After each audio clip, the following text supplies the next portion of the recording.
Kemudian ada mandat yang berikutnya yang menjadi catatan kita, diminta agar kita meningkatkan ekspor melalui peningkatan kerjasama perdagangan internasional. Salah satunya dengan negara-negara tujuan ekspor non-tradisional. Jadi Bapak dan Ibu mungkin agak bingung ya, ada istilah non-tradisional maupun tradisional.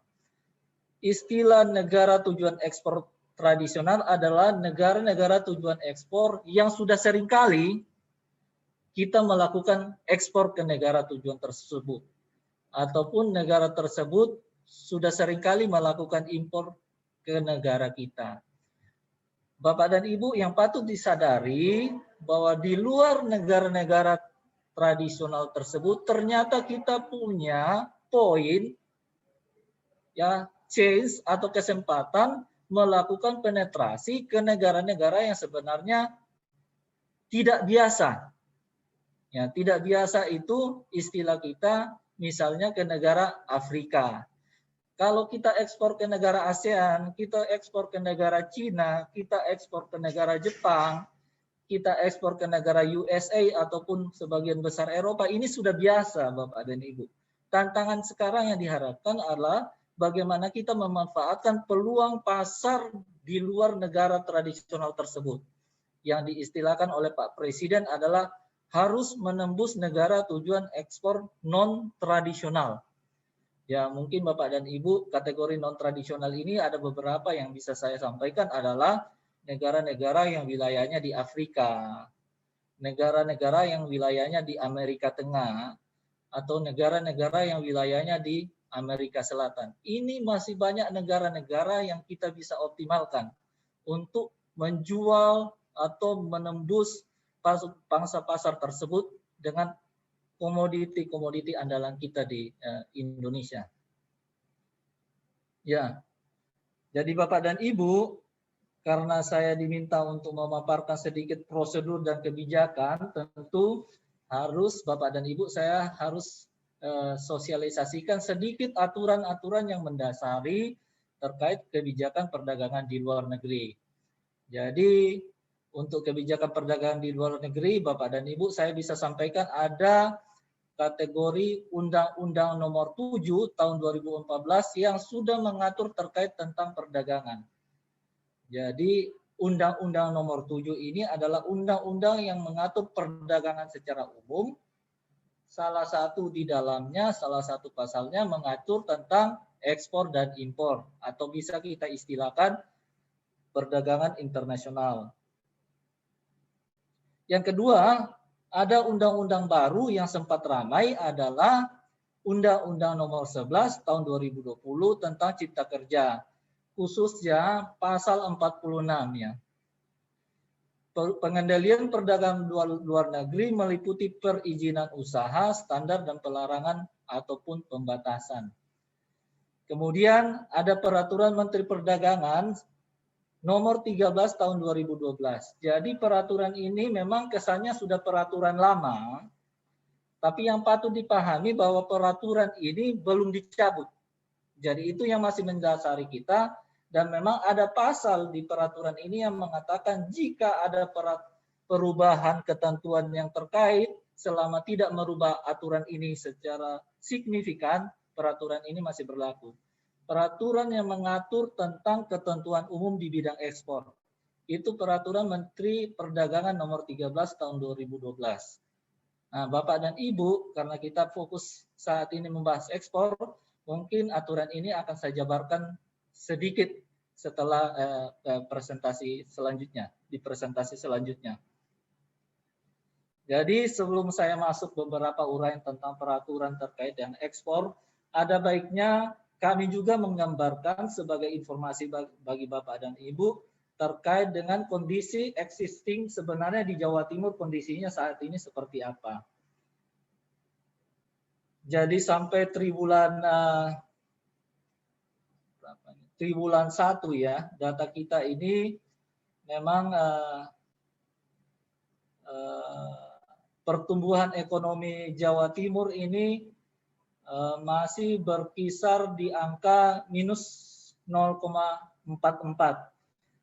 Jadi walaupun ini masih minus Bapak dan Ibu, saya dapat sampaikan bahwa minusnya ini paling tidak sudah mengalami peningkatan dibandingkan minus yang terjadi di tahun 2020.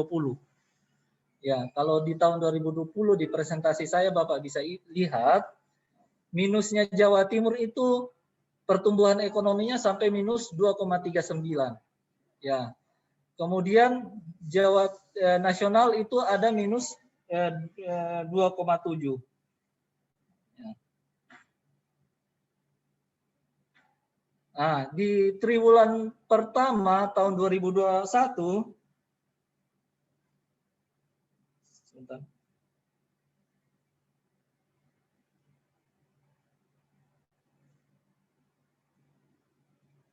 Di triwulan pertama tahun 2021 kita cukup optimis terjadi kenaikan walaupun memang masih kondisinya masih minus. Jadi Jawa Timur ini minus 0,44 sedangkan nasional minus 0,74. Ada perubahan yang dulu kita di bawah nasional, sekarang kita lebih baik dari pertumbuhan ekonomi nasional sampai triwulan pertama. Kontribusi PDRB Jatim terhadap nasional berkisar pada angka 14,79%, di mana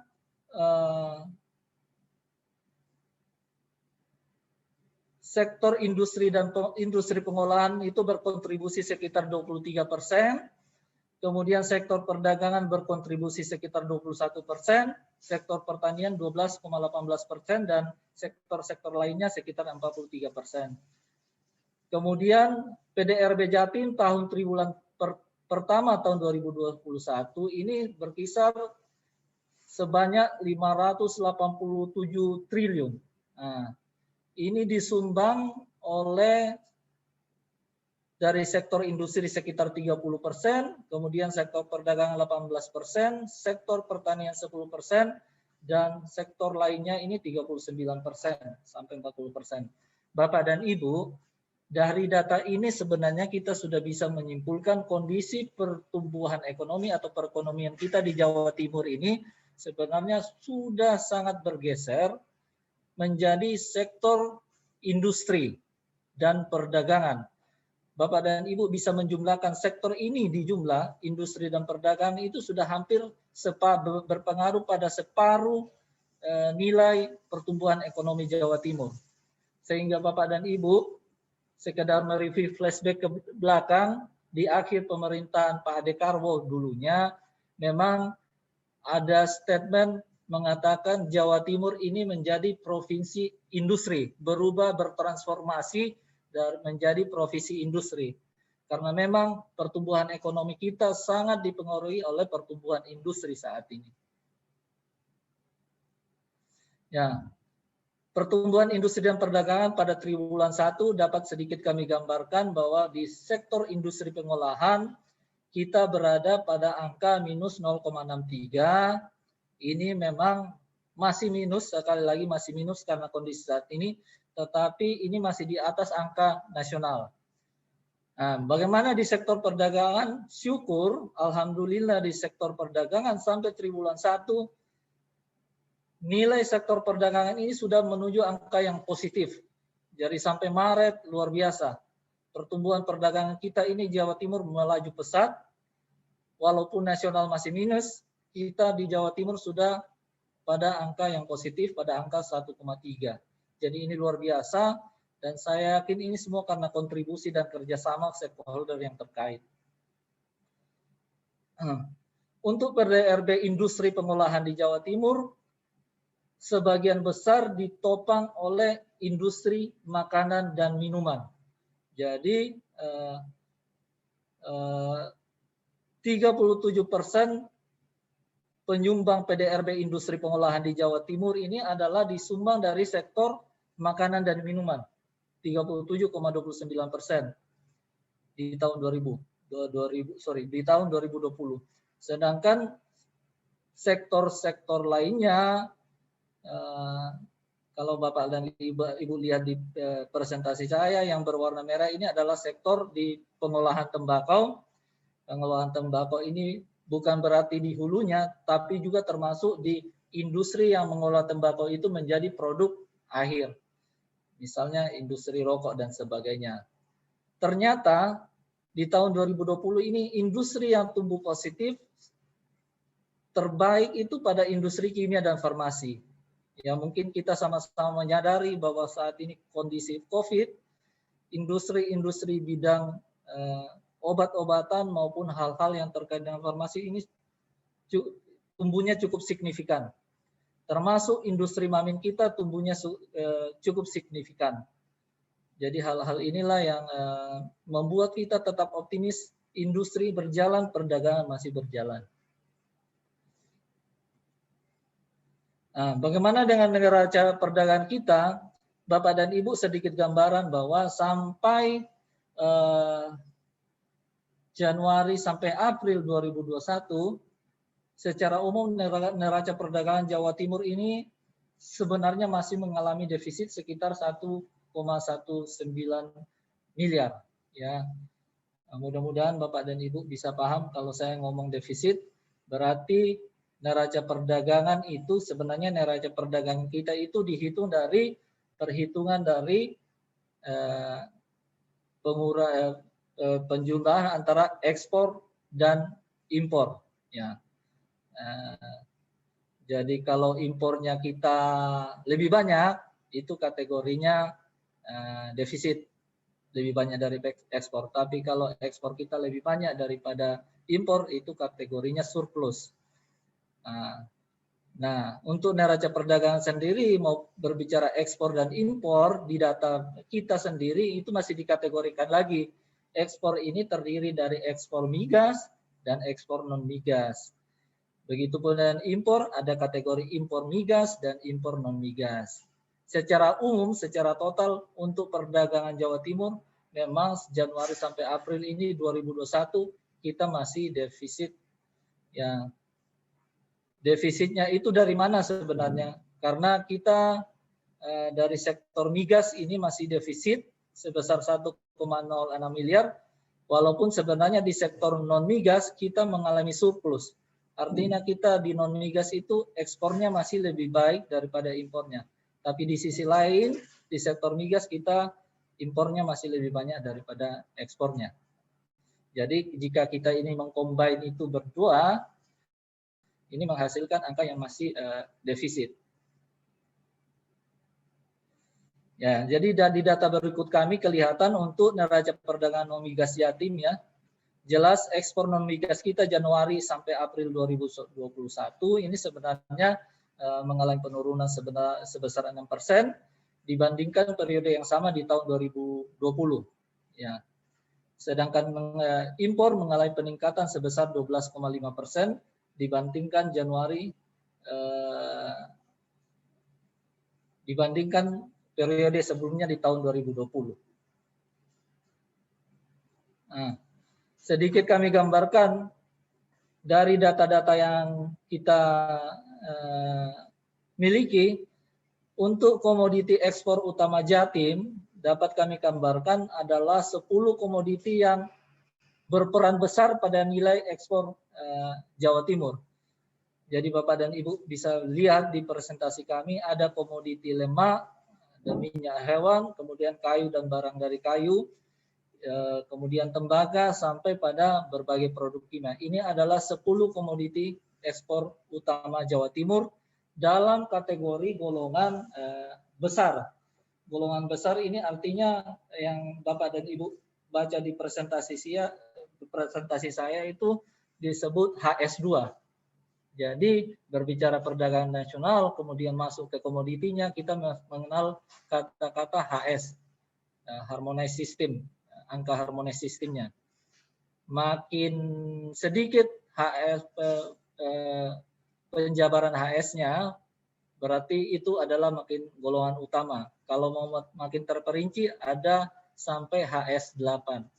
Mungkin di presentasi saya, Bapak dan Ibu bisa lihat, kalau dari HS2 tersebut kami uraikan menjadi komoditas utama yang lebih terperinci, beberapa komoditas utama penunjang utama ekspor Jawa Timur Bapak dan Ibu bisa lihat di presentasi saya. Misalnya untuk golongan lemak dan minyak hewan ini komoditi utama penunjang ekspor kita adalah margarin, ya mungkin ini sudah sering Bapak dan Ibu dengar, minyak sawit mentah, kemudian fraksi cair minyak sawit olahan. Saya mohon maaf bahwa semua bahasa-bahasa yang ditampilkan di sini adalah bahasa-bahasa teknis yang sudah disepakati. Jadi bahasanya mungkin bukan bahasa umum yang atau bahasa gaul yang sering kita komunikasikan di lapangan. Kemudian untuk komoditi kayu dan barang dari kayu, kalau Bapak dan Ibu ingin tahu barang ini barang apa sih sebenarnya yang kita ekspor, ini kami jabarkan sebagai berikut. Kalau kayu barang dari kayu, beberapa komoditi yang lebih spesifik adalah kayu lapis dengan paling tidak satu lapisan luar, kayu lapis selain bambu, dan ini bahasa-bahasa yang saya katakan bahasa yang sudah disepakati secara internasional dan bahasa dagangnya pada saat Bapak dan Ibu akan ekspor. Kemudian sektor penunjang utama kita lagi adalah komoditi utama penunjang kita lagi adalah perhiasan dan tembaga. Perhiasan. Perhiasan ini beberapa jenis perhiasan yang menjadi komoditas utama ekspor kita adalah barang perhiasan dari logam mulia, disepuh, dipalut, kemudian barang perhiasan dari imitasi lainnya. Jadi Bapak dan Ibu, tanpa disadari sebenarnya secara nasional, rupanya kita, Jawa Timur ini menjadi pengekspor utama perhiasan. Jadi Bapak dan Ibu, di Jawa Timur ini kita memiliki industri-industri yang mengolah perhiasan. Baik perhiasan yang dari logam mulia, emas dan sejenisnya, kita pun punya perhiasan-perhiasan yang sifatnya di luar dari logam mulia tersebut. Kemudian, sektor utama lain yang menjadi komoditas unggulan kita di komoditas utama, Bapak dan Ibu. Komoditas utama ini berarti adalah komoditas yang memberikan nilai yang cukup berpengaruh pada nilai ekspor Jawa Timur kita. Selain lemak, kayu, tembaga, perhiasan, ada juga sektor perikanan. Jadi sektor perikanan ini juga menjadi komoditas utama dalam menunjang nilai ekspor Jawa Timur. Jadi kalau Bapak dan Ibu lihat ingin terperinci lagi, jenis ikan dan udang menjadi komoditas kita yang memberi kontribusi, itu ada udang kaki putih, udang macan, dan udang-udang lainnya.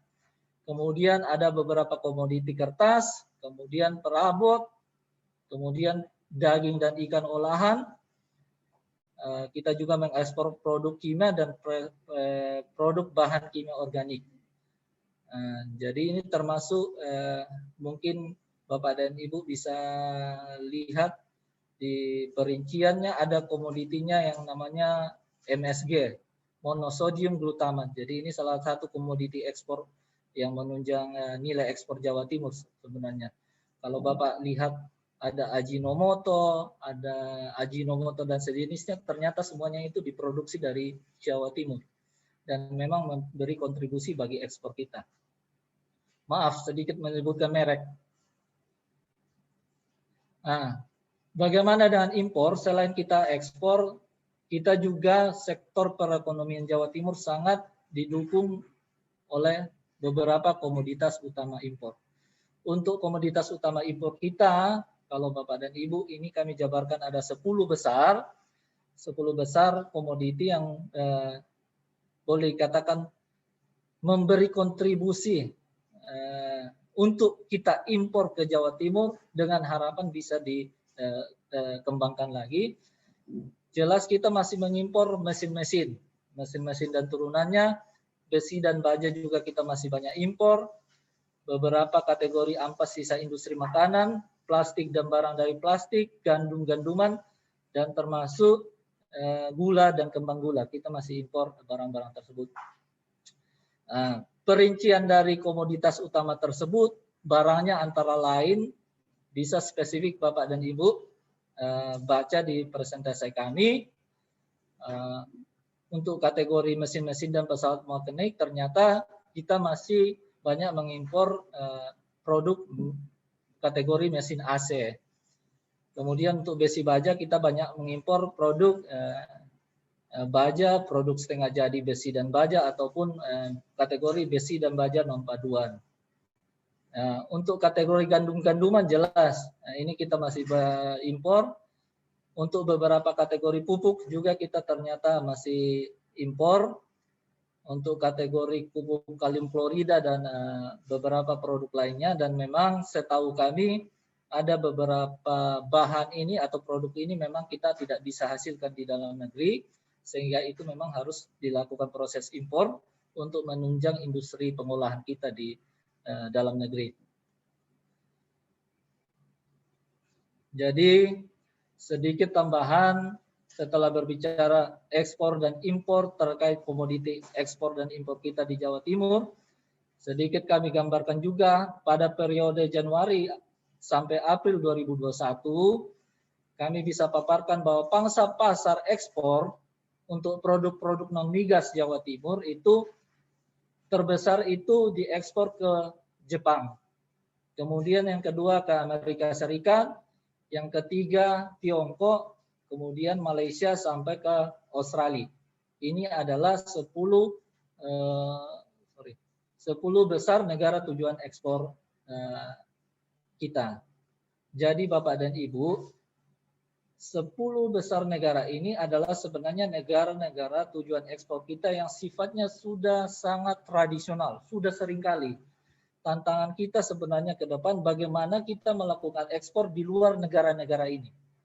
Nah, ini change dan tantangan yang disampaikan oleh Pak Presiden ke kita. Dari kontribusi pangsa pasar yang ada Januari sampai April 2021 dapat kita ketahui bahwa ekspor kita sebenarnya 18,16% itu ternyata kita melakukan ekspor di ASEAN. Kemudian ke Eropa kita penyebarannya kita mengekspor sekitar 8,9% dari total nilai ekspor kita. Nah, untuk impor, Bapak dan Ibu, sekali lagi saya katakan, kenapa kita harus impor? Jadi Bapak dan Ibu bisa lihat dari data kami ya. Untuk struktur impor menurut penggunaan barang, jelas Bapak dan Ibu sampai April 2021 ini kita mengimpor barang atau bahan yang kategori bahan baku atau bahan penolong. Nah, itu ada sekitar 73,58% kita impor. Jadi ini yang kami kategorikan kenapa harus diimpor, karena bahan-bahan ini antara lain adalah bahan-bahan yang diperlukan untuk proses berkelanjutan di dalam negeri. Proses berkelanjutan itu bisa dalam hal membuat produk tersebut menjadi produk jadi atau bahan tersebut menjadi bahan jadi, kemudian diperdagangkan di dalam negeri ataupun diekspor kembali. Jadi sebenarnya barang-barang ini adalah barang-barang impor ini adalah sekitar 73,5% ini adalah barang impor. Kemudian ada sekitar 6% kategori barang modal dan barang konsumsi sekitar 20%. Jadi Bapak dan Ibu, tantangannya sebenarnya bagaimana kita akan merubah komposisi impor barang konsumsi ini untuk bisa bergeser kita ekspor di dalam negeri. Tapi ini masih PR kita bersama-sama untuk meningkatkan daya jual produk-produk lokal kita. Ini tantangannya. Ya, jadi Bapak dan Ibu bisa lihat dari pemaparan kami sampai 2020 jelas produk ekspor kita mungkin kita fokus di 2020 saja sekitar 86,15% ini didominasi oleh ekspor di bidang industri. Kemudian yang kedua di bidang pertanian, yang ketiga di bidang migas. Ini yang saya sampaikan tadi bahwa sebenarnya kita Jawa Timur ini sudah bergeser menjadi provinsi industri. Karena sebagian besar struktur perekonomian kita ditunjang oleh disumbangsi dari sektor industri dan perdagangan. Kemudian ini kelihatan pada nilai ekspor kita semuanya ditunda oleh sektor industri. Pertaniannya hanya sekedar 8,67%. Kemudian struktur industri kita, industri ini masih bergantung pada bahan baku impor. Jadi kalau sampai April tadi kita berkisar 70%, di tahun 2020 sebenarnya bahan baku bahan penolong yang kita impor itu berkisar sekitar 78,72%. Jadi inilah yang terjadi bahwa kenapa kita bisa melakukan impor, karena memang kebutuhan ini belum tersedia di dalam negeri. dan kita masih membutuhkan untuk proses yang berkelanjutan. Nah, ini sedikit pemaparan bahwa 5 besar komoditi potensi ekspor Jawa Timur kita yang berkontribusi secara nilai dapat kami gambarkan mulai dari CPO, tembaga, ikan dan udang, perhiasan, kayu dan turunan kayu. Termasuk negara tujuan, ternyata kalau mungkin sedikit informasi kayu dan produk kayu ini, negara tujuan potensialnya ini adalah Jepang, USA, China, Australia, dan Korea. Jadi memang kami sangat merasakan bahwa produk-produk furniture kita selama 2 tahun terakhir ini cukup mengalami peningkatan yang cukup baik, khususnya ke negara tujuan USA. Begitupun dengan produk-produk kita kategori ikan dan udang-udangan. Negara tujuan potensial kita USA, Jepang, China, dan Taiwan beserta Malaysia ini menjadi lahan produk-produk kita masih bersaing untuk diekspor keluar. Sedangkan untuk perhiasan di tahun 2020 untuk negara tujuan USA cukup sangat signifikan potensinya, tapi tahun 2021 sampai dengan April rupanya ada sedikit penurunan. Mudah-mudahan ke depan makin membaik lagi, yang turun bisa menjadi meningkat lagi. Begitupun dengan industri, jelas dari data kami untuk komoditi besi dan baja yang kita impor ini ternyata negara asal impornya terbesar dari Cina. Jadi kita juga mengimpor dari Rusia, Arab, India, dan Vietnam. Jadi termasuk mesin-mesin dan peralatan mekanik ternyata ini kita masih banyak mengimpor dari Cina, Jerman, Prancis, dan USA serta Korea. Jadi ini sedikit pemaparan terkait dengan komoditi ekspor impor dan negara tujuan maupun negara asalnya. Nah, sesuai dengan presentasi dari kami sebelumnya bahwa tantangan kita sebenarnya adalah selain menembus pasar-pasar yang sifatnya tradisional, ada beban tersendiri dari Pak Presiden bagaimana kita berusaha untuk menembus pasar-pasar non-tradisional. Bapak dan Ibu, sedikit kami gambarkan 20 negara kategori non-tradisional yang telah dipaparkan oleh Kementerian Perdagangan. Mungkin Bapak dan Ibu bisa baca di PowerPoint saya, itu kelihatan negaranya. Saya sendiri Bapak dan Ibu pada saat memaparkan ini saya baru tahu ada beberapa nama negara yang agak aneh. Seperti Djibouti. Ini bagi saya baru selama ini tergolong negara yang baru bagi saya, baru ternyata itu adanya di Afrika Timur. Kemudian Mauritania, ini di Afrika Barat ada negara namanya Mauritania. Ternyata negara-negara ini sudah membeli produk-produk kita dari Jawa Timur. Nah, ini menjadi tantangan bagaimana negara-negara yang sifatnya non-tradisional ini kita maintain agar tetap menggunakan produk-produk yang kita ekspor, kalau bisa sesuai dengan arahan Presiden kita tingkatkan atau kita kembangkan untuk produk-produk lainnya. Jadi ini beberapa data kita produk Jawa Timur yang menembus 20 pasar non-tradisional beserta komoditinya. Jadi kemarin saya cukup tertarik dengan negara yang namanya Djibouti. Ini rupanya perdagangan kita untuk negara tersebut cukup baik. Kita mengekspor komoditi lemak, minyak nabati maupun hewani. Jadi ini negara-negara yang potensial yang sebenarnya kita bisa mengoptimalkan untuk memperbesar peluang pasar kita. Dari data kontribusi potensi 20 negara non-tradisional di tahun 2020 ini, ternyata ini berkontribusi sekitar 5% dari total nilai ekspor Jawa Timur. Sedangkan sampai Februari 2021, negara non-tradisional ini berkontribusi 10% untuk ekspor dibandingkan dengan total ekspor Jawa Timur. Nah, mungkin itu beberapa gambaran terkait dengan kondisi existing di Jawa Timur, Bapak dan Ibu. Bapak dan Ibu bisa paham bagaimana sih komoditi Jawa Timur itu dan negara tujuannya. Kemudian sedikit kami akan menggambarkan terkait dengan peraturan regulasi terkait dengan ekspor. seperti pemaparan kami sebelumnya, ada beberapa regulasi yang mendasari Undang-Undang Nomor 7, Undang-Undang Nomor 21, dan Permendak Nomor 13 tahun 2012.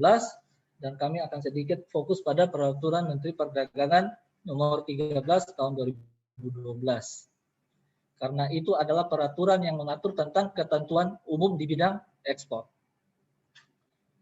Jadi Bapak dan Ibu, mudah-mudahan kita semua sudah paham ya, ekspor itu apa? Ekspor adalah kegiatan mengeluarkan barang keluar daerah pabean Indonesia. Jadi barang apapun setelah kita keluarkan dari wilayah kepabeanan Indonesia itu sebenarnya sudah dikategorikan barang ekspor.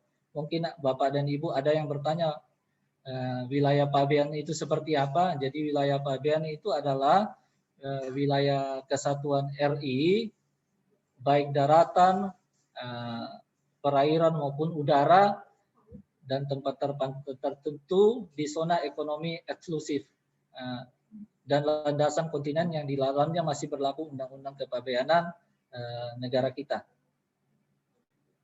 Jadi Bapak dan Ibu, seperti penjabaran kami sebelumnya, tata niaga ekspor yang ada di negara kita itu selain mengacu pada Undang-Undang Nomor 7, kita akan fokus pada Peraturan Menteri Perdagangan Nomor 13 tahun 2012, bahwa peraturan ini adalah peraturan yang mengatur tentang ketentuan umum di bidang ekspor. Secara singkat kami akan sampaikan bahwa peraturan ini menjabarkan atau mengkategorikan bahwa barang ekspor ini adalah digolongkan menjadi 3 kategori. Untuk barang ekspor ada kategori yang dikatakan barang bebas ekspor. Barang bebas ekspor ini adalah semua jenis barang yang tidak perlu diatur tata niaga ekspornya, apalagi dilarang.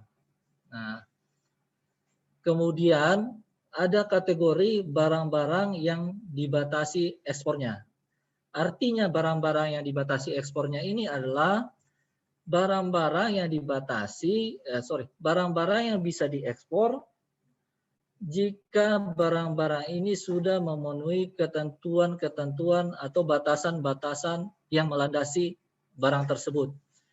Ketentuan-ketentuan atau batasan-batasan yang melandasi untuk ekspor barang tersebut biasanya diatur di aturan juknis peraturan menteri terkait.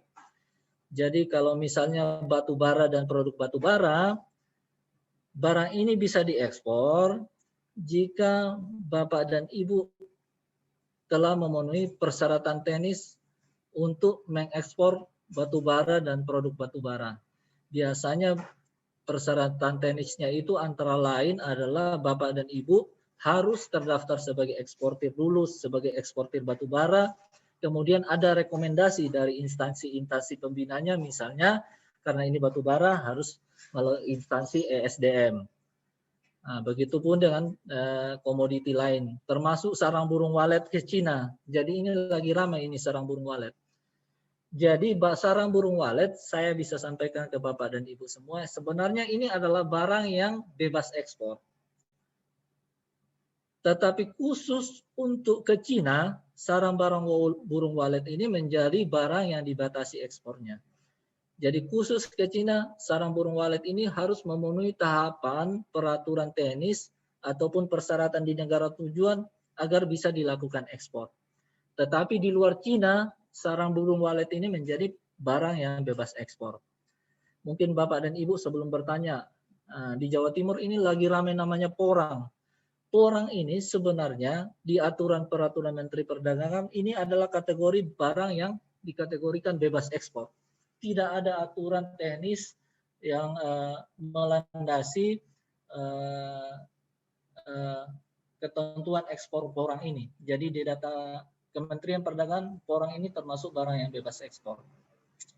Tetapi yang patut dicatat, karena porang ini menjadi wilayah binaannya Kementerian Pertanian, dalam proses ekspornya, akhirnya ada beberapa hal yang patut diatur secara teknis dalam pengiriman ekspornya.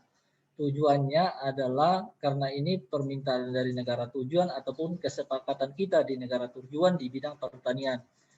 Jadi untuk komoditi pertanian saya bisa sampaikan bahwa setiap komoditi pertanian yang akan Bapak Ibu ekspor, walaupun ini barang yang bebas ekspor, tetapi harus memiliki health certificate dari teman-teman pertanian. Mungkin Bapak dan Ibu pernah mendengar Balai Besar Karantina Pertanian, itu adalah instansi yang menerbitkan health certificate tersebut. Jadi komoditi pertanian apapun yang akan diekspor, walaupun ini bebas ekspor, harus memiliki health certificate dari karantina pertanian. Apakah ini regulasi lokal kita? Iya, memang ini regulasi lokal kita dan sesuai dengan kesepakatan di negara luar kita. Karena produk-produk pertanian ini memang disepakati harus memiliki health certificate. Bapak dan Ibu, selain barang yang bebas ekspor dan selain barang yang dibatasi ekspornya, ada satu kategori barang lagi yang diatur di Permendak nomor 13. Ini adalah barang yang dilarang ekspor. Bapak dan Ibu, barang yang dilarang ekspor ini suka atau tidak suka, berarti memang barang ini tidak boleh diekspor. Nah, kalau Bapak dan Ibu tanya kepada saya kenapa tidak boleh diekspor, ini sudah melalui pertimbangan yang cukup lama dan ini tentu akan tentu telah melibatkan stakeholder terkait dalam memutuskan aturan ini. Jadi untuk saat ini kategori barang yang dilarang ekspor itu diatur oleh Permendak nomor 44 tahun 2012. Jadi ada beberapa yang memang kategori yang belum boleh diekspor itu antara lain adalah pasir alam. Jadi Bapak dan Ibu, pasir ini entahlah itu sumbernya dari mana, sebenarnya itu belum boleh kita ekspor. Karet yang sifatnya alam, bantalan rel kereta api juga ini belum boleh kita ekspor, termasuk udang galah, kategori udang galah. Ya. Sebagai pembina di bidang ekspor, Bapak dan Ibu, seringkali pertanyaan ke kami itu, apa sih syarat menjadi eksportir? Bapak dan Ibu, mengacu pada peraturan Menteri ini, syarat menjadi eksportir itu sebenarnya cukup simpel ya. Kalau Bapak dan Ibu, apakah ada pertanyaan ke kami, apakah untuk menjadi eksportir ini harus memiliki badan usaha? Ya kembali lagi, sebenarnya tidak ada aturan yang menyatakan bahwa untuk menjadi eksportir itu harus memiliki badan usaha. Tetapi yang patut dicatat, karena Bapak dan Ibu ini berdagang, orang akan lebih sreg atau konsumen akan lebih sreg bertransaksi dengan supplier yang memang memiliki badan usaha. Nah, untuk badan usaha yang sifatnya perorangan apakah bisa melakukan ekspor? Bisa. Dulu ada pertanyaan, apakah UD bisa melakukan ekspor? Bisa. Apakah koperasi bisa melakukan ekspor? Bisa. Apalagi CV dan PT bisa. Nah, jadi syarat untuk menjadi eksportir cukup mudah Bapak dan Ibu. Sebenarnya pada saat peraturan ini dibuat pertama kali, dituliskan bahwa syarat menjadi eksportir, baik lembaga perorangan maupun badan itu ada TDP. Mudah-mudahan Bapak dan Ibu tahu TDP itu apa, tanda daftar perusahaan, ada SIUP, kemudian ada akte notaris, kemudian ada MPWP badan, ada KTP, dan ada istilah NIK kepabeanan. Jadi nomor induk kepabeanan sebagai eksportir. Itu di awal-awal tahun 2012. Tetapi Bapak dan Ibu, kami sampaikan sejak tahun 2018, perizinan di negara kita ini sudah mulai disimpelkan, disederhanakan. Sehingga istilah TDP itu sudah berubah menjadi NIB. Nah, sehingga untuk menjadi lembaga dan badan usaha yang bisa ekspor, cukup saat ini yang Bapak dan Ibu bisa baca yang di presentasi saya, Cukup ada akta notaris, ada NPWP, dan ada NIB. Kenapa hanya itu? Sekarang Bapak dan Ibu, NIB nomor induk berusaha ini yang merupakan terbitan dari OSS, ini sudah berfungsi sebagai tanda daftar perusahaan. NIB juga itu sudah otomatis berfungsi sebagai NIK kepabeanan, memiliki hak akses kepabeanan. NIB juga ini juga sudah berfungsi kalau Bapak menjadi importir, angka pengenal importir. Nah, itu yang patut kami sampaikan supaya tidak ada miskomunikasi lagi. Selanjutnya ada beberapa pertanyaan ke kami, Pak, apakah NIB itu juga sudah berfungsi sebagai SIUP? Bapak dan Ibu, mudah-mudahan di sini ada ya. Oke. Bapak dan Ibu, sepemahaman kami pada saat Bapak Ibu mengurus di One Single Submission kita oss.go.id pada saat mengurus NIB, sepemahaman kami NIB ini menggantikan TDP, API dan hak akses kepabeanan. Bagaimana dengan SIUP-nya? SIUP ini merupakan izin operasional yang sebenarnya pada saat Bapak ngurus di OSS itu menjadi satu kesatuan. Setelah NIB itu merupakan lanjutan dari NIB. Idealnya saran saya pada saat Bapak membuat NIB dan Bapak dan Ibu bermain di perdagangan, juga Bapak sebaiknya menginput SIUP-nya. Jadi itu satu kesatuan pada website resmi di OSS. Jadi tidak ribet Bapak dan Ibu. Silakan diinput saja.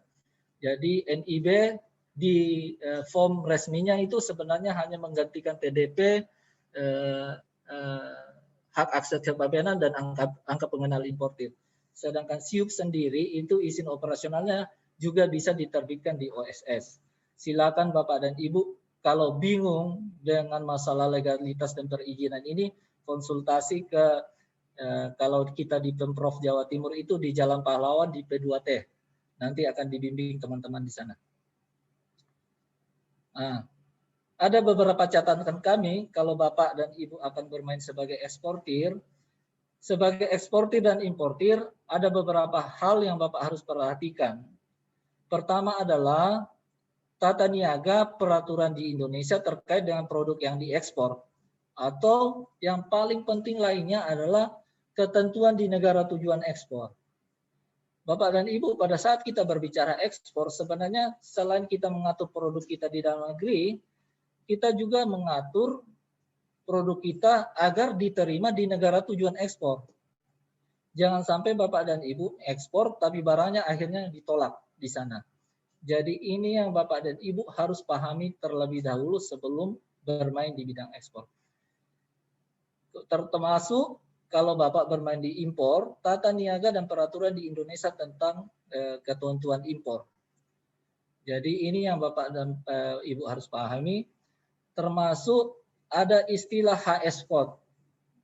Jadi ini adalah kode-kode yang sudah diharmonisasikan dalam bentuk angka yang disepakati sebagai bagian dari perdagangan internasional dalam memperdagangkan barang.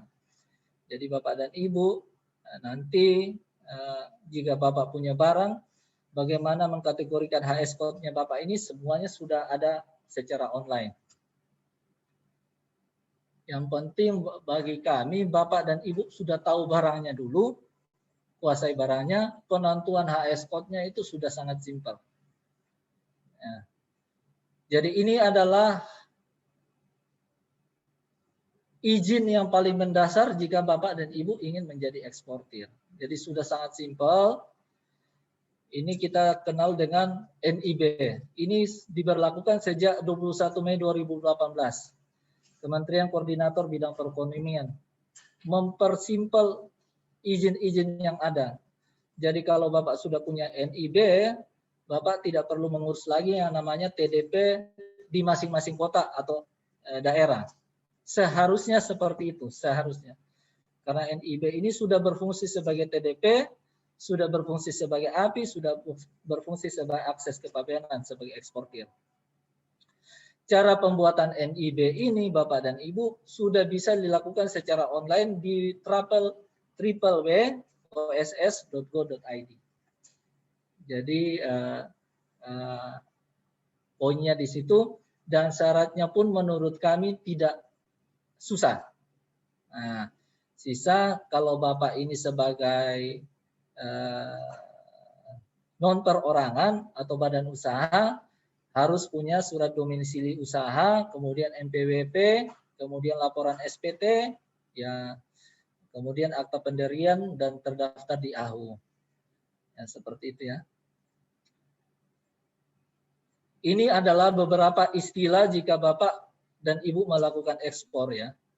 Ini adalah dokumen-dokumen yang akan seringkali Bapak dan Ibu temui pada saat Bapak melakukan ekspor dan impor. Mungkin spesifik saya tidak akan panjang menjelaskan karena memang akan menambah waktu, tapi secara umum Bapak dan Ibu harus paham, oh ternyata berbicara ekspor dan impor itu tidak hanya you and me, saya dan penjual, ternyata ada beberapa dokumen yang memang menjadi standar yang harus dilakukan pada kegiatan ekspor dan impor. Kemudian ini adalah prosedur ekspor, Bapak dan Ibu.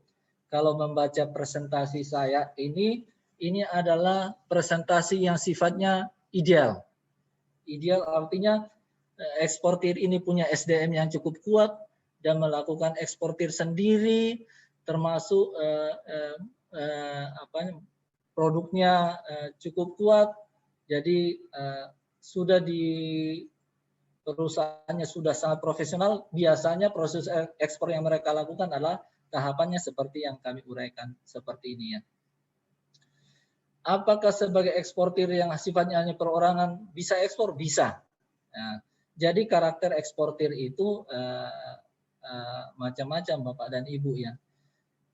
Saya tidak menutup mata dan kemungkinan melihat kondisi lapangan kita. Ada eksportir kita ternyata dalam berbisnis sangat simpel melakukan ekspor melalui kategori cash and carry. Ini terjadi Bapak dan Ibu. Dan rupanya ini terjadi karena antara supplier dan pembeli ini sudah saling percaya. Jadi ada buyer kita di luar yang sudah berani memberikan suppliernya itu dengan modal yang besar untuk segera mengirim barangnya. Itu luar biasa jika ada yang terjadi seperti itu. Tapi Bapak dan Ibu harus tahu dalam proses ekspor juga, dalam proses impor juga, banyak juga persoalan yang terjadi antara penjual dan pembeli. Beberapa di antaranya yang pernah konsultasi ke kami, ada beberapa eksportir kita sudah kirim barang tidak terbayar dan segala macamnya. Sehingga kadang-kadang untuk mengamankan itu semua, beberapa prosedur ekspor yang kami sosialisasikan adalah seperti yang terpampang di hadapan Bapak dan Ibu. Proses pembayaran idealnya melalui korespondensi bank lebih aman. Tujuannya apa? Bisa mengantisipasi atau mengganti kerugian Bapak dan Ibu yang tidak terbayarkan. Terutama untuk beberapa proses terkait dengan dokumentasi ekspor dan segala macamnya, jikalau Bapak dan Ibu ini memang sudah sangat memahami dan sudah bisa melakukan, tidak ada aturan itu harus dilakukan oleh pihak lain. Selama Bapak dan Ibu bisa melakukan, silakan dilakukan. Tahapannya ini adalah tahapan yang seperti kami gambarkan. Nah, Bapak dan Ibu, setelah menggambarkan kondisi-kondisi eksis di Jawa Timur, kemudian kami menggambarkan sedikit prosedur dan syarat menjadi eksportir. Mungkin ada baiknya kami menseringkan beberapa hal terkait dengan sebenarnya permasalahan perdagangan internasional kita itu seperti apa.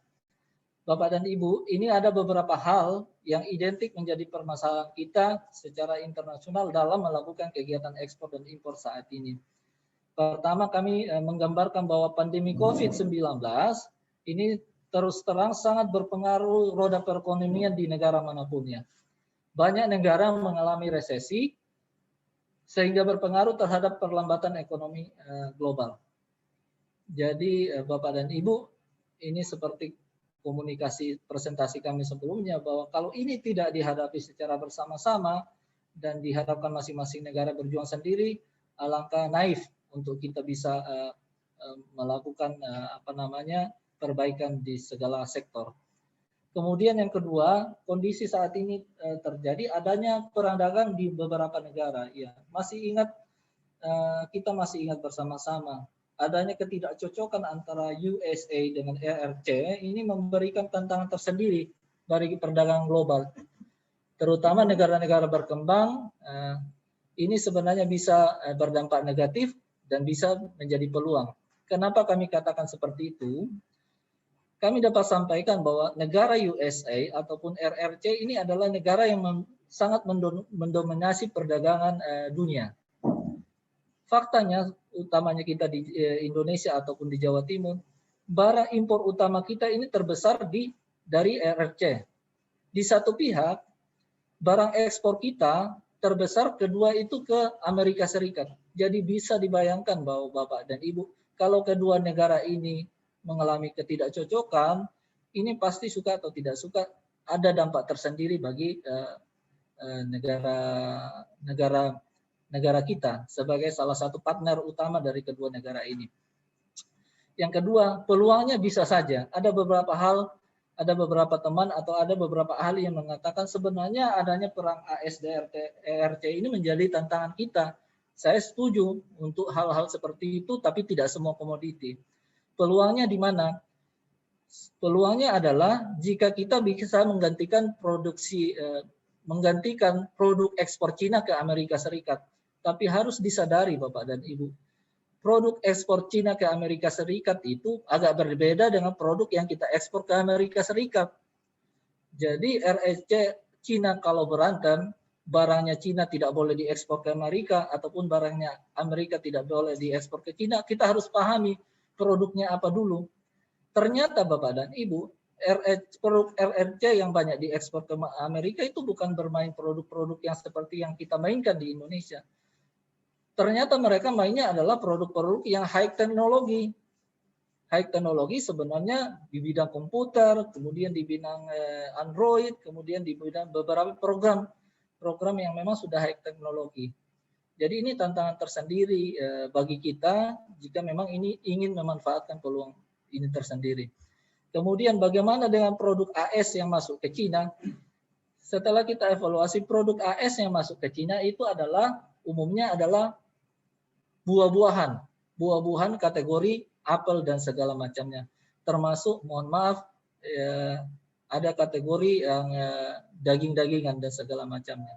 Nah, rupanya ini juga belum terlalu cocok dengan produk yang kita ekspor ke luar. Kemudian yang ke permasalahan perdagangan di bidang internasional lainnya yang dapat kami jabarkan adalah ini yang perlu dipahami, regulasi di mitra dagang ya. Kadang-kadang memang untuk suatu negara-negara yang sifatnya sudah maju, sangat maju, persyaratan di negara tujuan itu adalah sangat mendetail. Persyaratan yang sangat mendetail ini menjadi tantangan bagi eksportir kita khususnya yang bermain dalam skala IKM. Ya, Bapak dan Ibu, sedikit kami gambarkan jika Bapak dan Ibu misalnya bermain di makanan dan minuman, untuk negara-negara maju tertentu untuk makanan dan minuman ini sudah mempersyaratkan namanya harus tersertifikasi HACCP atau 22.000. Jadi ini tantangan tersendiri bagi IKM kita yang bermain di makanan dan minumannya harus atau ada change atau ada peluang atau ada keinginan melakukan ekspor ke negara-negara tersebut. Suka atau tidak suka, bukan kita protes regulasi di negara tersebut karena bukan wilayah yang kita. Tiap negara berhak untuk menerbitkan aturan yang melindungi negaranya. Tetapi bagaimana kita mengajak IKM kita ini harus naik kelas agar bisa memenuhi persyaratan tersebut. Termasuk di permasalahan berikutnya yang kami simpulkan adalah mutu standar dan negara tujuan. Jadi harus dipahami jika kita sudah memiliki standar, ternyata standar tersebut di masing-masing negara tujuan ini rupanya juga sedikit berbeda. Standar Amerika, standar Cina, dan standar Jepang maupun standar Eropa belum tentu sama. Sehingga seperti kata kami sebelumnya, ini memang membuat khusus teman-teman IKM kita harus naik kelas. Bukannya tidak mampu bersaing, tapi suka atau tidak suka, mereka harus naik kelas. Nah, siapa yang membuat mereka naik kelas ini tugas kita bersama-sama sebenarnya.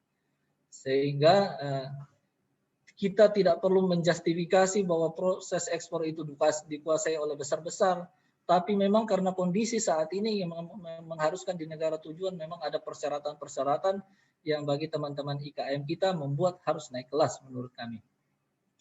Kemudian ada permasalahan berikutnya, perbedaan tarif biaya masuk ya. Perbedaan tarif biaya masuk ini juga cukup berpengaruh pada daya saing produk ekspor kita. Untuk masuk ke negara-negara tertentu, untuk komoditi tertentu, ternyata ada beberapa komoditi yang dikenakan tarif biaya masuk yang cukup tinggi. Tetapi dalam perkembangan selanjutnya, tarif biaya masuk ini oleh pemerintah kita sudah mulai dinegosiasikan melalui perjanjian perdagangan bebas. Jadi Bapak dan Ibu, untuk permasalahan yang kelima, untuk sebagian besar di negara internasional, kita sudah mulai melakukan lobby-lobby dalam hal bentuk perjanjian perdagangan bebas, sehingga diharapkan barang-barang Indonesia diekspor ke negara di luar Indonesia ini bisa mendapatkan tidak perlu dibebani tarif biaya masuk. Ini peran pemerintah untuk hal tersebut. Nah, yang berikutnya harus kami paparkan bahwa sebenarnya Bapak dan Ibu, tantangan perdagangan internasional kita dari data kita selama 50 tahun ini sebenarnya selama ini ekspor Indonesia selama 50 tahun ini ternyata ditopang oleh natural intensive product ya.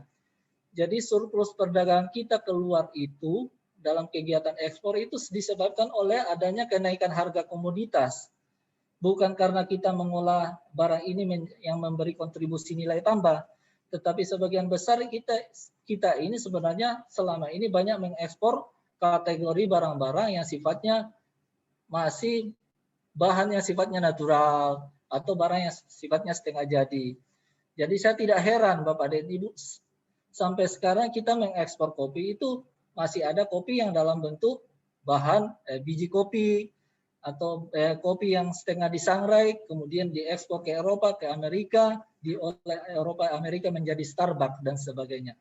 Sebenarnya apakah itu potensi? Iya memang potensi, tapi harga, kita harus sadar harga ini yang terjadi pada produk-produk kita itu akhirnya sangat berpengaruh oleh dikendalikan oleh luar. Agak berbeda jika kita memang sudah mengekspor barang-barang tersebut sudah menjadi final product atau konsumsi produk. Nah, ini agak berbeda karena pada saat kita menjadikan produk ini produk final atau konsumsi produk, harganya ini adalah harga yang kita kendalikan sendiri. Nah, begitupun dengan impor, neraca perdagangan dalam beberapa tahun terakhir mengalami defisit karena laju impor lebih besar dibandingkan laju ekspor. Mudah-mudahan sesuai dengan data kami sebenarnya bagi kami impor ini terjadi karena kita mengolah bahan baku tersebut atau bahan penolong tersebut menjadi barang jadi yang kita konsumsi di dalam negeri atau diperdagangkan dalam negeri, dan yang terbaik adalah jika barang ini kita ekspor kembali dalam bentuk barang jadi. Nah, Bapak dan Ibu, sedikit kami men-sharingkan beberapa inovasi atau tugas kami di Dinas Perindustrian dan Perdagangan. Kami mensosialisasikan beberapa tugas kami sebagai pembina di bidang industri dan perdagangan. Bapak dan Ibu, di Dinas Perindustrian dan Perdagangan kami ini ada istilah program namanya pembinaan IKM paripurna. Jadi kita membina IKM mulai dari permasalahan IKM yang dialami mulai dari bahan baku, pengolahan, kemudian dalam proses pengolahan, produk jadi sampai pemasaran. Kami, Dinas Perindustrian Perdagangan, khususnya memiliki beberapa fasilitasi untuk teman-teman kita di bidang IKM.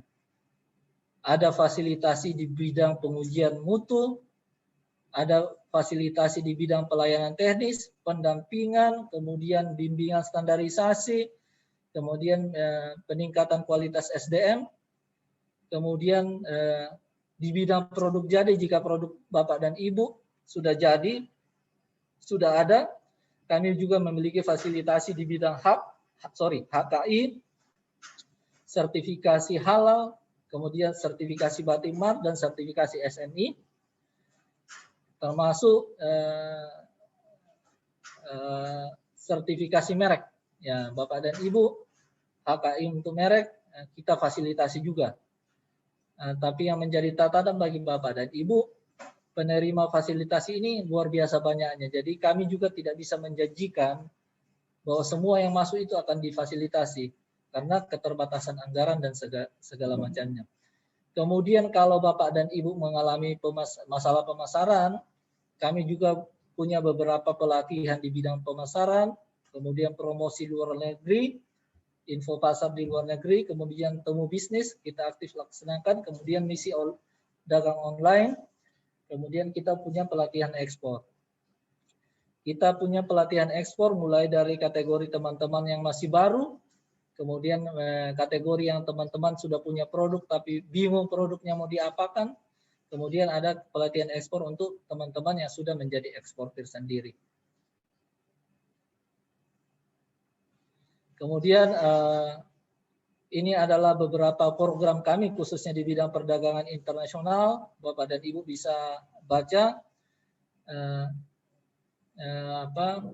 Kita sangat orientasi bagaimana meningkatkan daya saing produk IKM ini melalui fasilitasi standarisasi.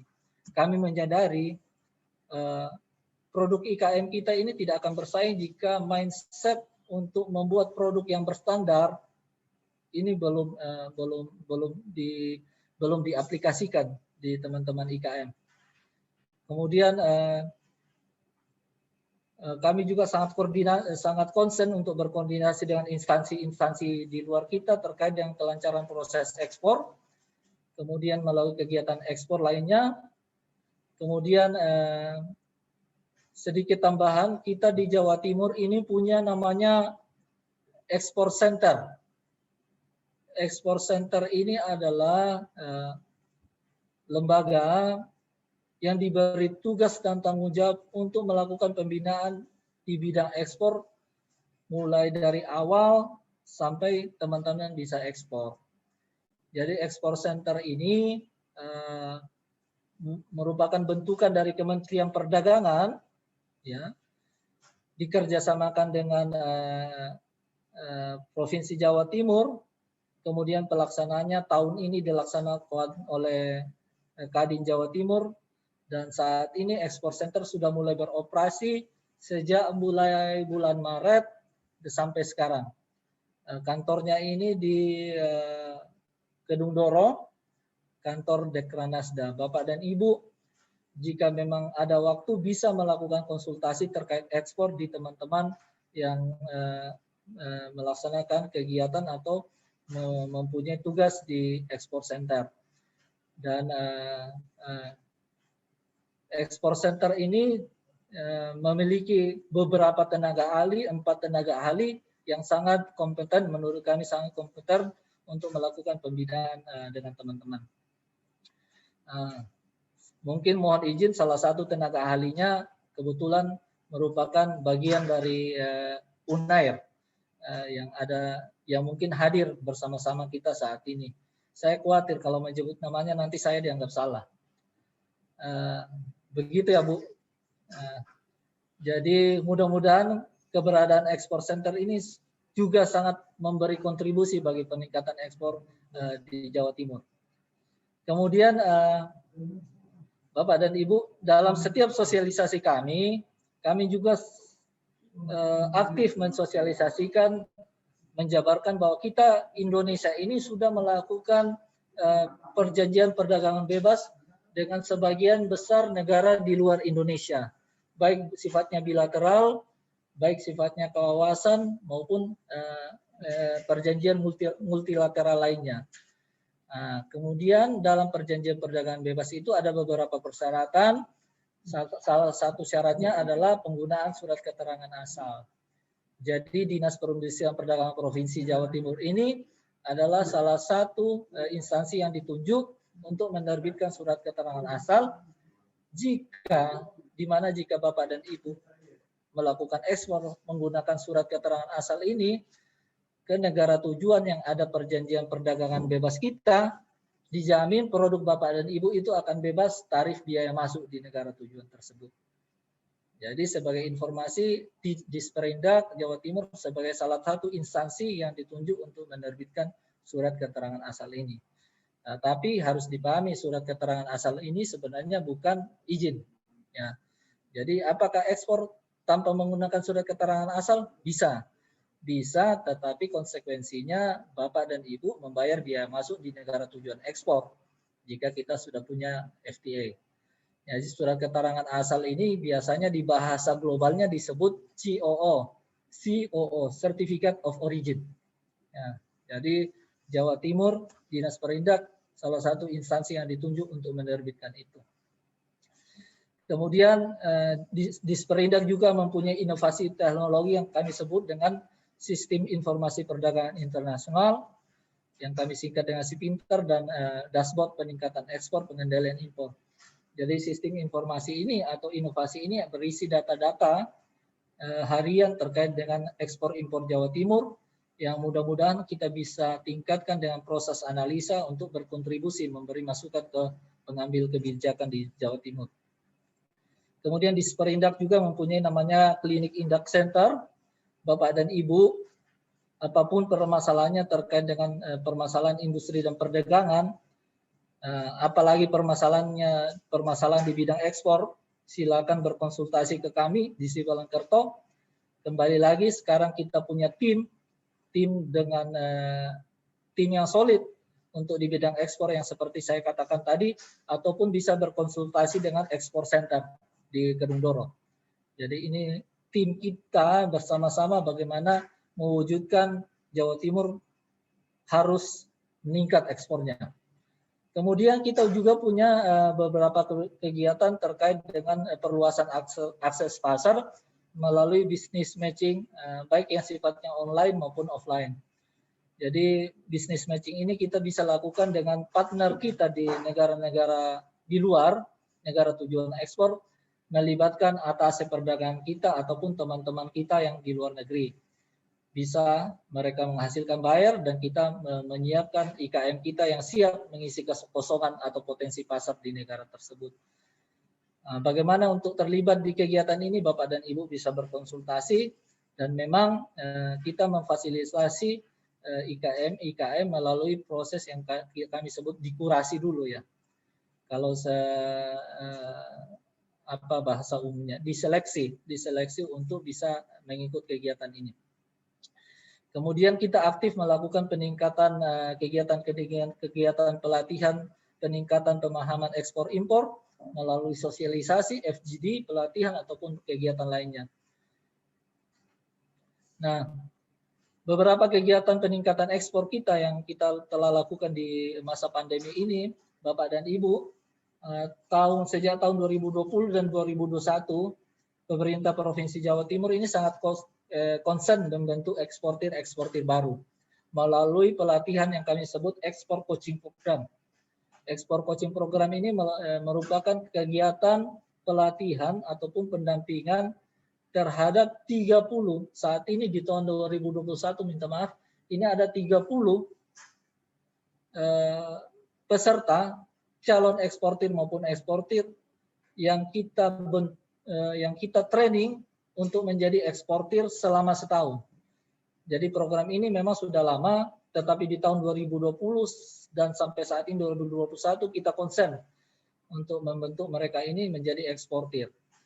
Jadi kami sampaikan juga siapapun bisa terlibat di sini, tapi kembali lagi prosesnya melalui seleksi, karena yang mendaftar juga tahun 2021 kemarin pada saat kita menyeleksi itu hampir 400 teman-teman, yang terpilih hanya 30. Jadi kegiatan ini merupakan koordinasi pemerintah Provinsi Jawa Timur dengan teman-teman di Kementerian Perdagangan. Kemudian untuk yang namanya surat keterangan asal ataupun Certificate of Origin, sejak masa pandemi ini 95% sudah dilakukan online. Jadi proses penandatanganan online, persetujuan secara online. Walaupun untuk beberapa negara tujuan ekspor, khususnya Pakistan, ini masih meminta proses penandatanganan secara basah. Kemudian kegiatan lainnya selama masa pandemi yang kita lakukan tetap melaksanakan yang kita sebut business matching online. Business matching online ini kita mempertemukan antara buyer di luar negeri dengan teman-teman eksportir kita yang ada di Indonesia. Ya, caranya mempertemukan, kita komunikasikan mereka butuhnya apa, kita menyiapkan eksportir yang ada di Jawa Timur. Nah, dari situ diharapkan ada transaksi yang bisa terjalin sehingga proses ekspor dari Jawa Timur tetap berjalan eksis dengan harapan makin meningkat. Kemudian kita juga masih melaksanakan pameran dan misi dagang. Ya, saat ini pameran dan misi dagang yang kita lakukan adalah kita istilahkan dengan hibrid ya. Ada yang online, proses pameran secara offline sebagian, kemudian secara online sebagian, itu yang kita istilahkan hibrid, termasuk promosi dalam dan luar negeri. Kemudian kegiatan webinar terkait ekspor, impor, dan promosi juga kita aktif lakukan selama pandemi. Kemudian pendampingan untuk masuk ke pasar ekspor melalui teman-teman di Export Center. Bolak-balik kami setiap sosialisasi akan menginfokan ini, keberadaan teman-teman Export Center yang ada di Jawa Timur, supaya ini betul-betul dimanfaatkan oleh teman-teman IKM kita ataupun calon eksportir kita ataupun eksportir yang mengalami kendala. Jadi kalau selama ini semuanya ke dinas, sekarang dengan adanya Export Center sebagai partner dari dinas, teman-teman bisa berkonsultasi ke Export Center. Kemudian kami juga aktif melakukan kegiatan kegiatan pelepasan ekspor perdana, pelepasan ekspor to global ataupun festival ekspor. Tujuannya apa? Bapak dan Ibu, di saat pandemi saat ini kita tetap harus membangun mindset yang sifatnya positif. Tetap optimis sehingga kegiatan-kegiatan yang sifatnya pelepasan ekspor maupun festival ekspor ini tetap kami menjadi prioritaskan. Nah, jadi kita berusaha mengambil sisi positif dari proses ekonomi yang berjalan di kita. Jika ada teman-teman yang baru pertama kali ekspor, silakan konsultasi ke kami ataupun kita bisa berkomunikasi. Diharapkan hal-hal seperti ini harus kita expose untuk menunjukkan bahwa Jawa Timur ini masih eksis. Di saat kondisi pasar lagi lesu, Indonesia lagi lesu, Bali lagi lesu, para wisata lagi lesu, ekspor kita masih jalan. Harapannya Jawa Timur masih berjalan. Dengan adanya kegiatan-kegiatan seperti ini ataupun dalam tanda kutip kampanye misi positif seperti ini, harapannya mindset teman-teman di bidang ekonomi ataupun bermain di bidang perdagangan masih tetap optimis.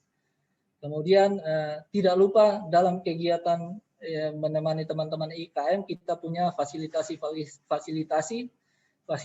desain, kemasan maupun legalitas pendukung ya. Nah, semuanya kita fasilitasi. Kemudian kita punya pondok kurasi maupun kita punya gerai bangga buatan Indonesia.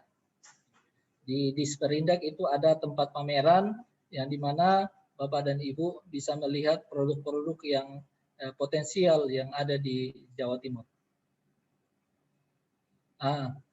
Ini poin yang ingin kami sampaikan juga, bahwa suka atau tidak suka kalau kita berbicara perdagangan internasional, IKM kita ini harus naik kelas. Nah, Jawa Timur posisinya di mana? Melalui Disperindak kita memiliki fasilitasi untuk hal tersebut. Bapak dan Ibu silakan berkonsultasi. Kebetulan fasilitasi ini agak sedikit berbeda, itu bidang tersendiri di luar kami. Bapak dan Ibu bisa konsultasi ke bidang-bidang tersebut. Kita punya fasilitasi terkait dengan ISO, kemudian bimbingan SOP, HACCP, uji produk, uji nutrisi, halal, hak merek, cipta dan desain, ini kita fasilitasi semua, termasuk SNI. Jadi Bapak dan Ibu silakan berkonsultasi, maupun setahu kami saat ini beberapa kementerian terkait, kementerian pusat juga sudah agresif memberikan fasilitasi ini saat ini. Seperti pemaparan kami sebelumnya bahwa Jawa Timur ini sudah memiliki yang kita sebut Export Center Surabaya. Jadi Export Center Surabaya ini berada di Kedungdoro. Diharapkan teman-teman yang ingin membuka pasar ataupun menjadi eksportir baru ataupun ingin mengetahui potensi kinerja ekspor kita, bisa berkonsultasi ke Export Center. Pelaku usaha Jawa Timur dapat melalui Export Center diharapkan mampu memberikan pelayanan di bidang ekspor agar kita dapat melakukan penetrasi ekspor, pengembangan ekspor, maupun pelaku usaha dapat mengetahui regulasi ekspor yang dipersyaratkan. Jadi ini adalah bagian dari kita di Jawa Timur, merupakan pilot project yang sudah disiapkan oleh Kementerian Perdagangan beserta pemerintah Provinsi Jawa Timur. Kemudian dan kantor ini sudah berjalan sejak Maret. Nah, dan salah satu tenaga ahli dari 4 tenaga ahli, kebetulan mungkin tadi masih ada Pak. Mohon izin Pak Rosanto. Ini skema pengembangan ekspor yang akan kita lakukan di masa saat ini dan di masa yang akan datang, bahwa proses pembinaan kita akan tetap berkelanjutan bagi teman-teman pelaku usaha, baik yang sudah eksportir, belum eksportir, ataupun jika ada permintaan bayar dari luar negeri terhadap teman-teman dan teman-teman bingung, silakan berkonsultasi, akan dilakukan pendampingan atau fasilitasi, ataupun teman-teman yang produknya belum kategorinya perlu dibimbing, nanti akan tetap kami kurasi. Kemudian dalam proses pembinaannya akan melibatkan kementerian-kementerian terkait, kita, kemudian instansi vertikal lainnya, eksportir sendiri, termasuk teman-teman yang mengeksekusi regulasi di bidang ekspor, termasuk asosiasi dan ekspor center, termasuk harapan kami teman-teman di bidang di pelabuhan ini harus dilibatkan ataupun di Angkasa Pura, karena kegiatan ekspor itu tidak hanya di regulasinya atau aturannya, tapi di lapangannya, eksekusinya di area pelabuhan dan bandara ini perlu kita sosialisasikan bersama-sama, kita perlu berjalan seiring supaya teman-teman yang melakukan proses ekspor ini bisa berjalan dengan baik dan maksimal. Kemudian setelah kita koordinasikan semua, jika teman-teman perlu difasilitasi di bidang promosi, pemasaran, kita siap untuk berkontribusi sehingga harapannya barang yang kita bimbing atau teman-teman yang kita bimbing itu betul-betul dapat menghasilkan barang yang siap ekspor. Mungkin Bapak dan Ibu, saya pikir cukup panjang juga presentasi saya. Mudah-mudahan Bapak dan Ibu bisa paham dan tentu saja kami mohon maaf jika ada yang kurang berkenan dan kira-kira mudah-mudahan presentasi ini dapat memberi manfaat bagi kita semua. Demikian kami mengucapkan terima kasih banyak dan tentu saja kami kembalikan ke moderator untuk melanjutkan acara ini. Terima kasih. Wassalamualaikum warahmatullahi wabarakatuh dan shalom. Waalaikumsalam warahmatullahi wabarakatuh. Iya. Terima kasih Pak Popang atas penjelasannya komplit sekali ya terkait dengan bagaimana cara untuk menjadi seorang eksportir, bahwa ekspor itu mudah ya Pak Popang ya. Betul. Betul sekali. Ya, jadi untuk Bapak Ibu dan rekan-rekan semua yang hadir pada kuliah tamu hari ini, silakan kalau ada pertanyaan ditujukan kepada Pak Popang. Kita masih ada waktu sampai jam 3. Sekarang jam berapa? Sekarang jam 14.40. Ya. Sorry Bu, suara saya kedengaran bukan? Oh, sorry Pak. Iya, iya. Teman-teman. Iya. Silakan bagi yang bertanya bisa melalui forum chat juga kalau misalnya ada yang mau bertanya, silakan.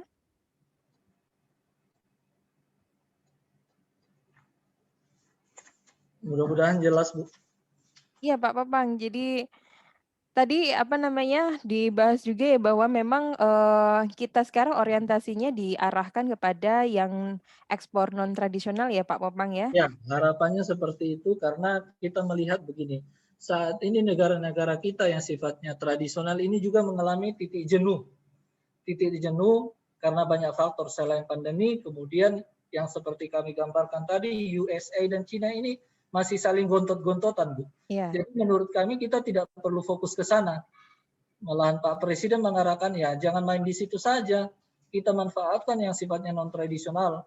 Karena non tradisional ini sebenarnya Bapak dan Ibu sebenarnya banyak mengambil barang dari China dan USA. Nah, peluang itulah sebenarnya potensi kita menggantikan itu ke negara-negara non-tradisional ini. Seperti itu kira-kira, Bu, peluangnya.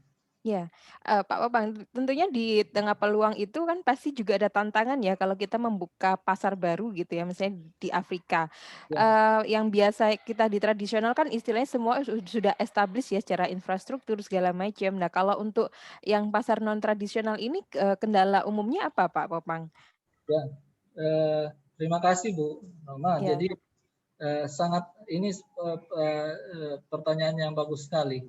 Jadi faktanya memang untuk negara-negara tradisional tadi seperti yang Ibu sampaikan bahwa memang suka atau tidak suka infrastrukturnya penunjangnya ini harus dibangun.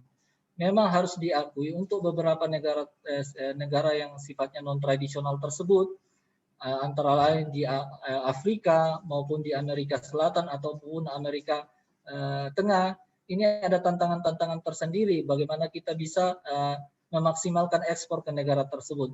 Tantangannya antara lain adalah biaya pengiriman misalnya. Biaya pengiriman ke negara tersebut, ke negara-negara sifatnya non-tradisional ini memang tentu harus berbeda dengan jika kita mengirim barang ini ke negara-negara yang tradisional, negara-negara yang sudah sering. Karena rupanya kategorinya begini, analoginya gini, Bu. Kita kirim ke suatu negara yang transportasinya masih belum ada. Sehingga kita harus berpikir bagaimana kita menyiapkan transportasi ke negara tersebut. Itu memang tantangan, Bu. Yeah. Tantangan. Tetapi kita masih optimis, kita masih optimis, kita bisa mengisi, kita bisa mengisi kebutuhan di negara tersebut dengan bermain cantik, misalnya dengan menambah porsi komposisi menambah jumlah kuantitas.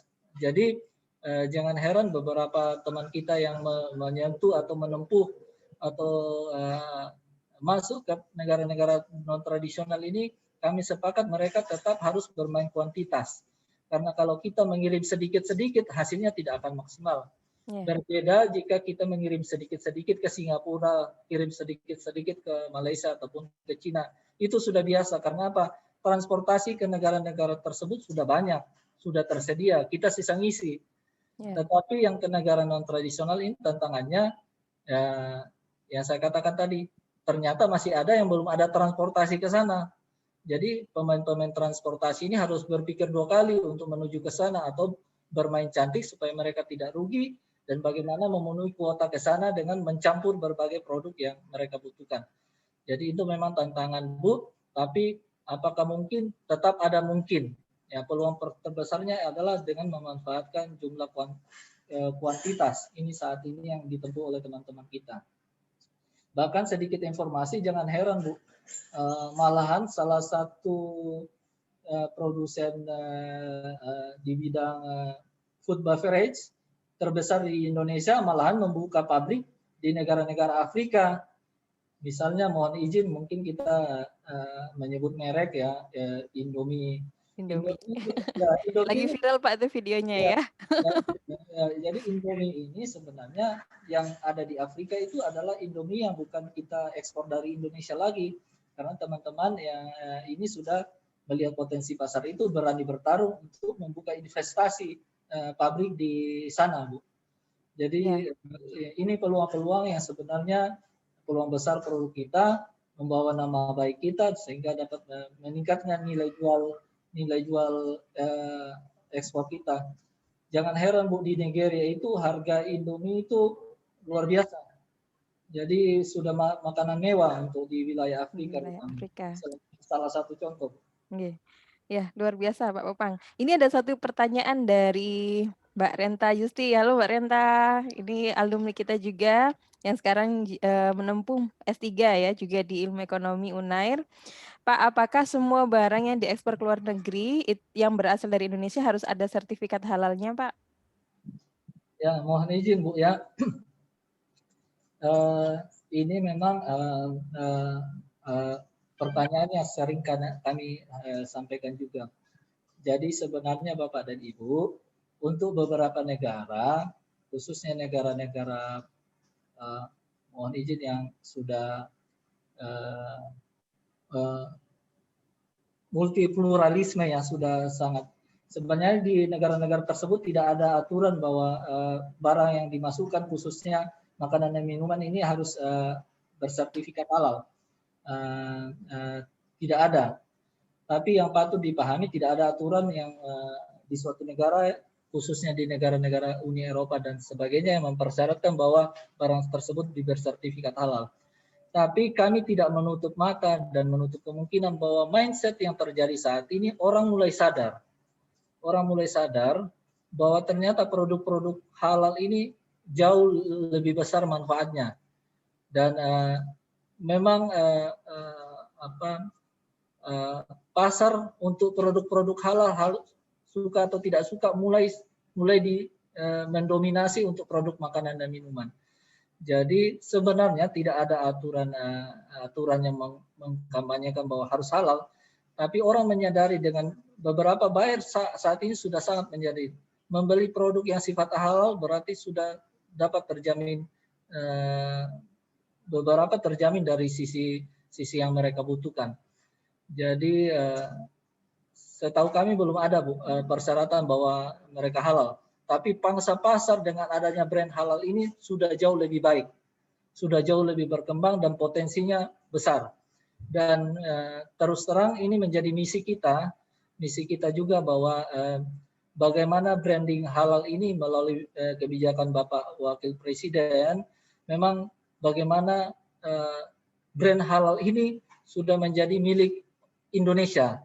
Makanya jangan heran saat ini kita di bidang industri perdagangan juga sangat konsen membina produk-produk yang bertemakan halal, termasuk bagaimana mengkampanyekan produk-produk Indonesia halal untuk menjadi produk yang berpotensi ekspor, yang menjual bagi produk-produk Indonesia. Karena memang kita menyadari Indonesia ini menjadi salah satu negara komunitas Muslim terbesar. Dan ini menjadi peluang kita menjual produk-produk kita yang berbrand halal.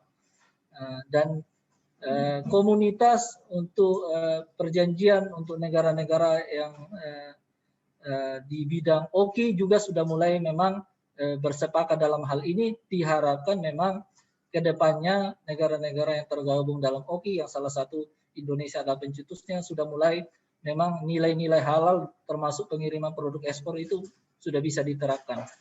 Tapi kembali lagi Bapak dan Ibu, proses perdagangan internasional sebenarnya itu diatur oleh namanya WTO, World Trade Organization. Jadi ada rule paling penting di aturan WTO itu sebenarnya setiap negara tidak boleh membuat aturan yang bisa merugikan negara lain. Karena kalau itu diberlakukan, mereka pun berhak melakukan perlakuan yang sama. Nah, ini yang harus kita pahami bersama-sama, bagaimana bijaksana membuat memahami aturan suatu negara. Produk yang berbrand halal memiliki potensi yang sangat besar saat ini karena ini merupakan bagian image dari bangsa Indonesia, bangsa kita, untuk menunjukkan bahwa produk kita memang memenuhi persyaratan untuk masuk negara tersebut, baik yang memang masih proses halal maupun yang sudah halal. Jadi ini memang brand nasional kita saat ini, mengkampanyekan produk halal, baik secara nasional maupun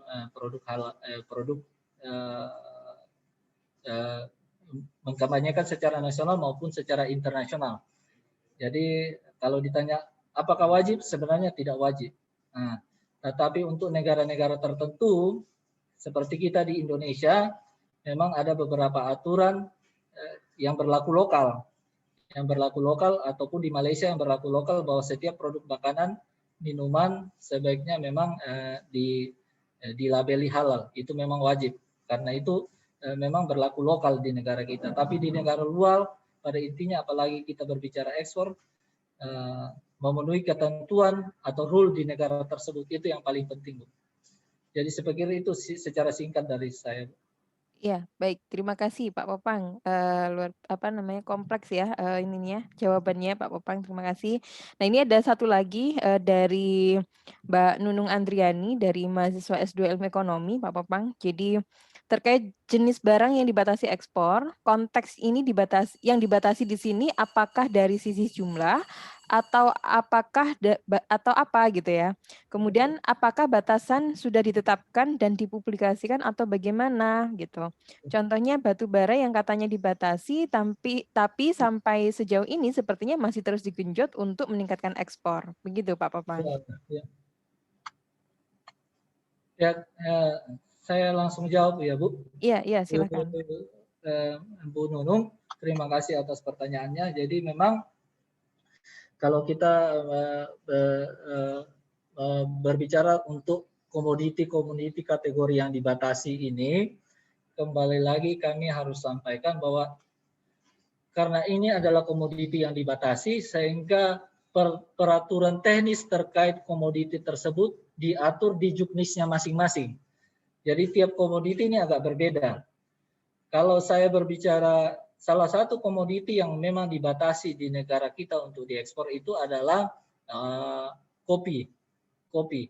Kopi dalam berbentuk apapun ini kategori yang dibatasi. Dibatasi dalam hal ini artinya apa?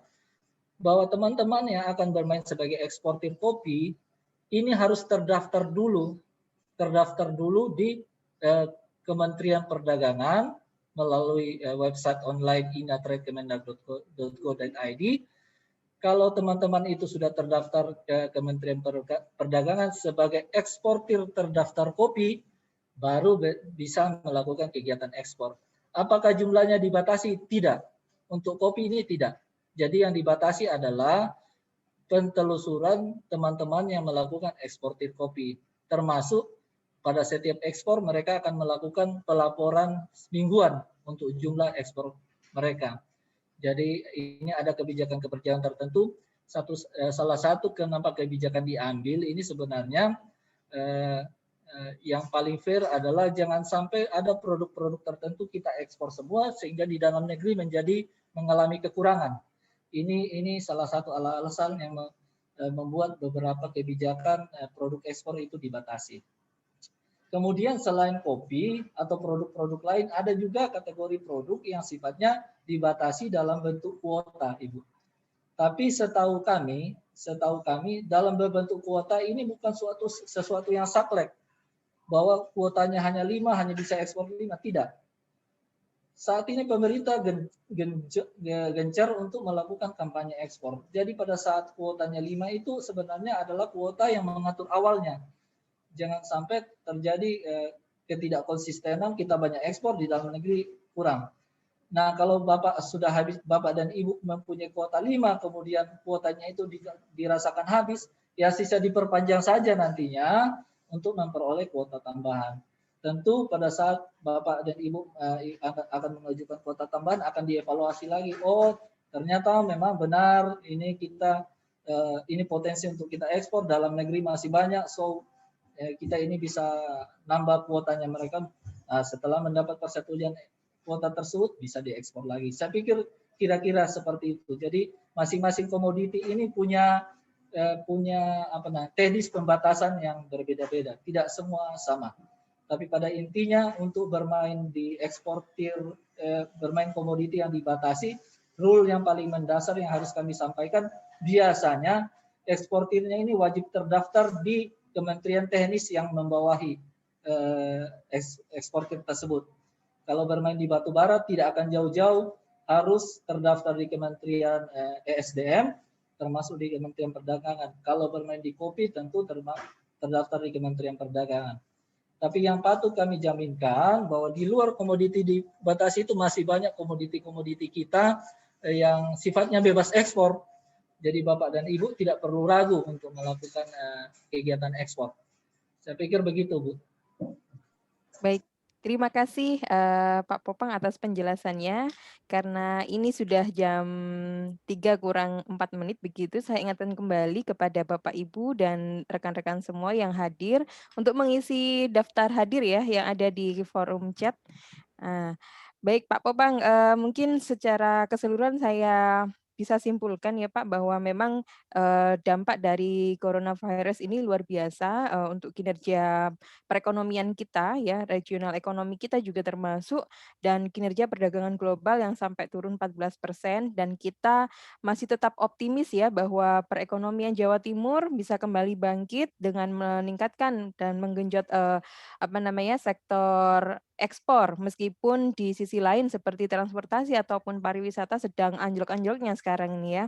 Baik, mungkin seperti itu saya haturkan terima kasih banyak Pak Popang untuk sharing informasi dan juga knowledge yang luar biasa ini buat kami semua di sini.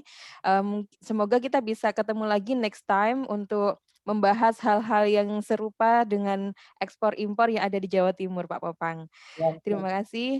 Baik, sebelum kita akhiri nanti, kita, ada foto sesi bersama, mungkin Bapak Ibu yang hadir dan rekan-rekan bisa on cam begitu untuk, kita ambil foto bersama.